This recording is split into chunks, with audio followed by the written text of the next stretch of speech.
Coaching in Session, your exclusive destination for unparalleled personal and professional growth. With your host, Michael Rearden. Whether you choose to live within limits or break free, your mindset journey begins here. When was the last time you looked at your relationship for everything that it was and how it was built? Most people, when it comes to their relationships, they don't necessarily look at it as, oh, I remember in the beginning and what we did and what we talked about. We think about where we are today. I can't tell you how many people who are in marriages, for example, and they forgot all the conversations that they might have had when they were talking to each other, learning about each other. And now the communication might be so distant. So there might be no communication, even though all the work was done in the beginning to build that relationship. And if we had to separate what builds or what creates or what makes a relationship, we can separate it into three types, right? We can go into the affection stage or the attraction stage or the connection stage, right? And I like to order it like this, ACA, right? And of course, you can order it how you are because everyone has a different mindset. But in the mind of someone who's looking for a relationship to build a family, this is typically how it goes, right?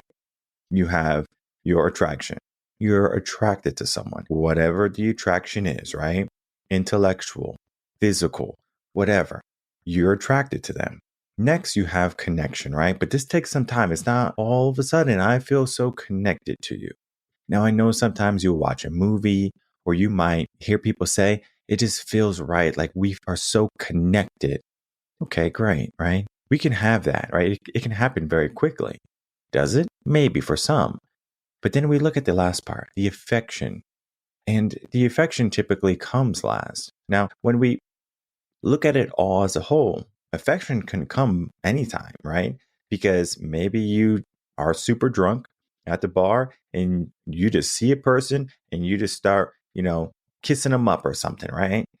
It's affection, right? Maybe you have an inkling of an attraction to that person, but then again, with bear goggles or with, some level of inebriation inside of you or substance inside of you, can you say that you're truly attracted to this person? Because maybe you wake up and you're like, whoa, who are you? Maybe they're not exactly your type, but at the time they were. And so there's going to be different stimuli that the mind or that you might be experiencing in your day that's going to affect how you view someone else. But when you're looking at a long-term relationship, it is more linear. So we're looking for someone we're attracted to by any degree, by any factor. And then we move into building the connection. We're learning about them, learning their favorite colors, what they like, what they don't like, how many dogs or cats do they want. And we need to know these things because when we get down the line, maybe, and they say, oh, we don't want marriage. Oh, we don't want kids. Now, all of a sudden, all of that attraction to the person, it might still be there. But the connection is almost like you're trying to connect something and you keep on missing. And so we need all of these different aspects. And I talked about values, and values are going to be an important part in the connection process because when you have someone with similar and like values, it is easier to connect with them. And then we are going to be looking at the last part, which is the affection. This is where most relationships struggle.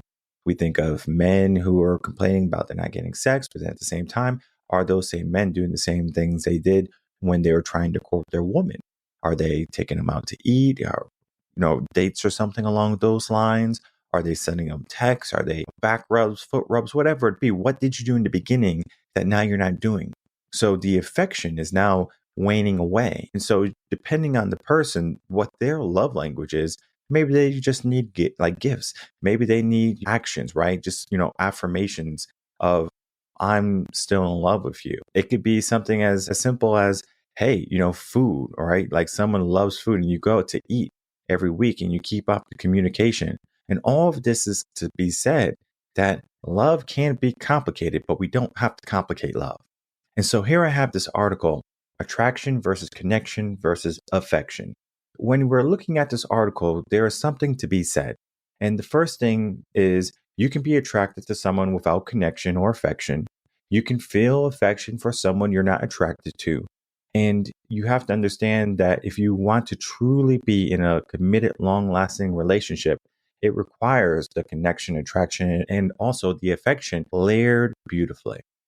Now, when people are coming with relationship problems and they're coming with marital problems or there's threats of divorce, oftentimes all of these things are still there, but there's going to be something, a factor that is going to be the debilitating factor.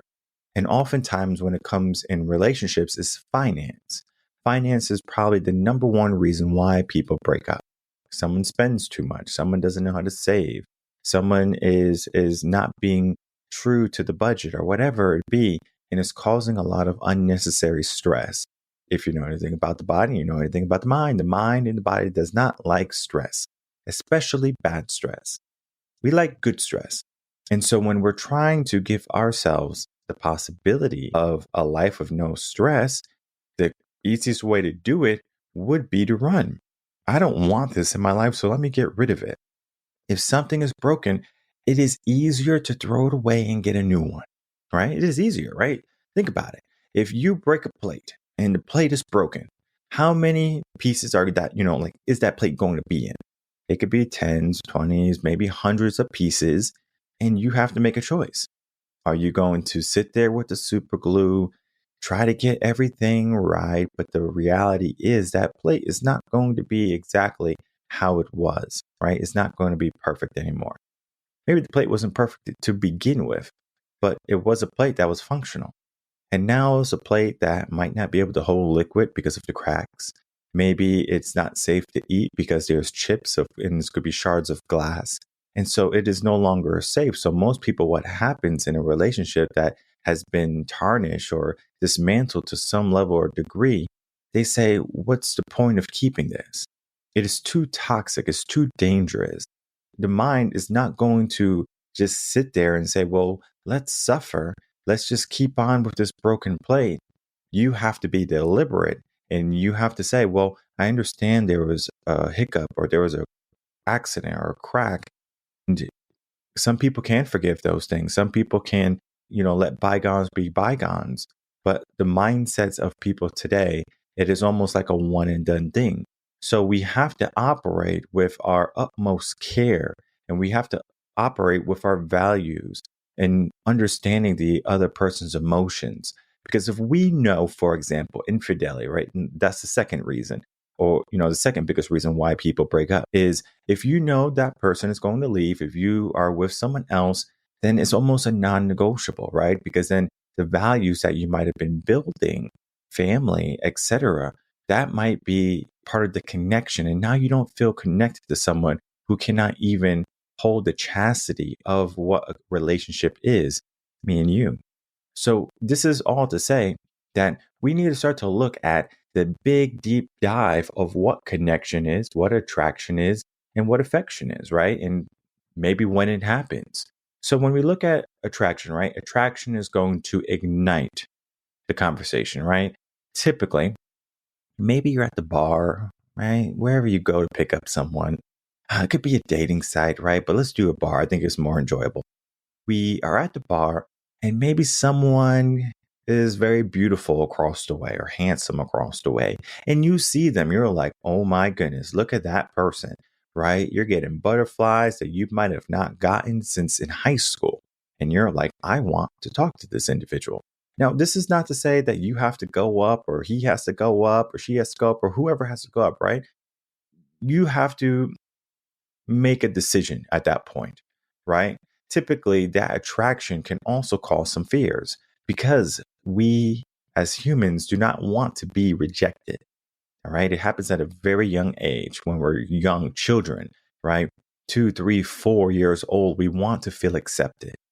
And it just expands as we grow older, right? To teens, to peer acceptance, to being an adult, to finding a boss that wants us there and it makes us feel appreciated. And the same thing in our relationships. It just keeps on expanding.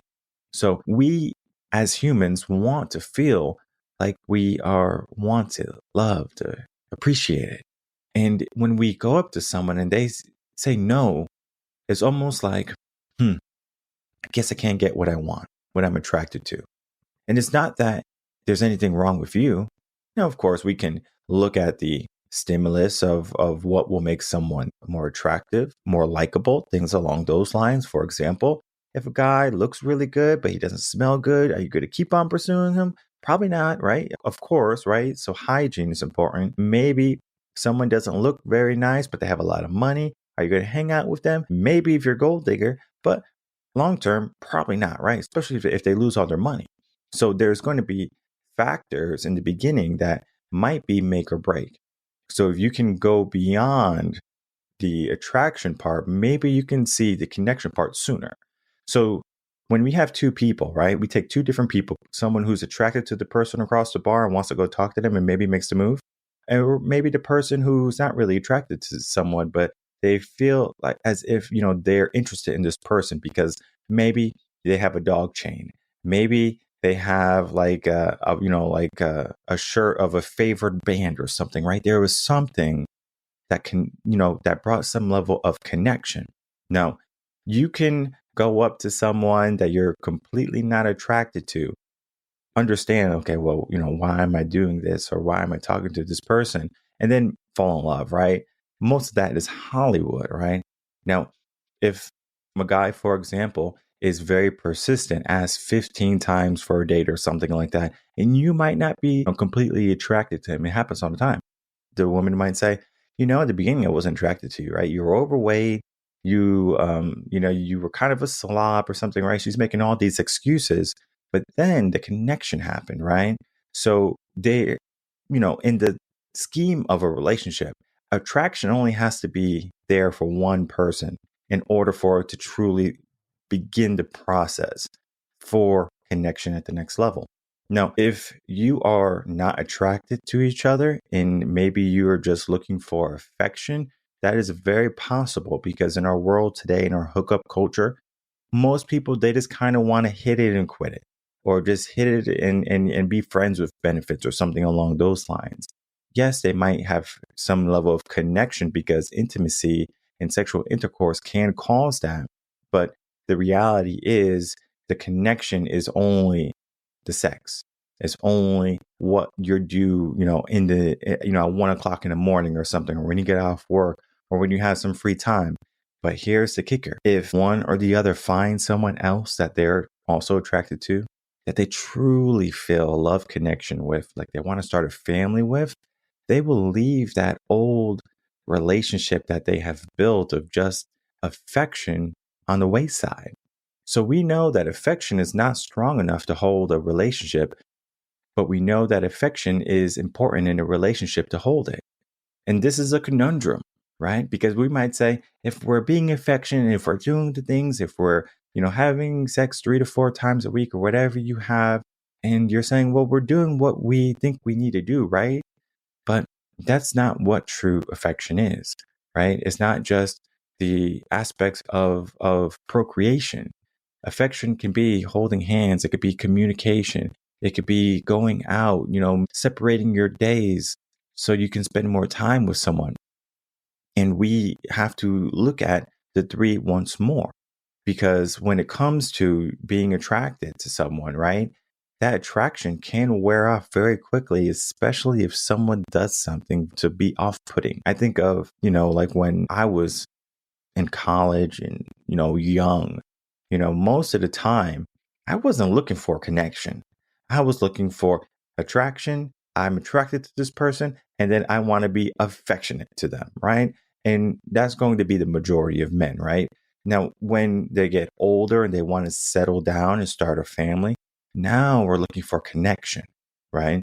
And the same thing is happening with a lot of women who are being promiscuous early on in life because they want to be free. They want to experience the world. And I'm not here to say what is right or wrong. You have to make a choice as a person. What do you want to be labeled as, right? Do you want to be labeled as someone who was committed to being serene and being, a person that's going to dedicate themselves to one individual? Or are you going to be someone who's going to be known for, being promiscuous, or, being someone who was, able to be had by anyone? And And I know this is difficult for some people to understand. When a guy is looking for a girl, they're looking for a girl, typically, that maybe every guy wants, but not every guy can get. And if you are a girl that every guy can get, guess what? You're going to be a girl that no guy wants to keep long term. The connection is not going to be there. So I think of people who have been in certain industries of adult entertainment. I think of one, person, her name is like Mia Khalifa or something, right? And she was on a TikTok, or she did a little short. It's so interesting where she said, there's not a guy that I wanted, that I truly wanted, that I didn't get. And then they kind of make a, like make a little funny smoof or a video after that of a guy saying, well, tell me how many of those guys stayed with you, right? Because if you're alone right now, then it means that either they didn't want to stay with you or you didn't want to stay with them. So either you wasted your time or they wasted your time. At the end of the day, your time was wasted. So this is to say that if we're trying to build a meaningful relationship or connection, what is the process? Now, this is something that's going to be independent to the person, right? Because maybe you like country music. Maybe you like barbecue. Maybe you're vegan or vegetarian. Maybe you like fishing, or maybe you like to go out dancing. So those things might be the attraction key. They're also going to determine where you meet the individual. Because if you go out, for example, you might go to the bar, right? But maybe you don't drink, so you're not going to go to the bar.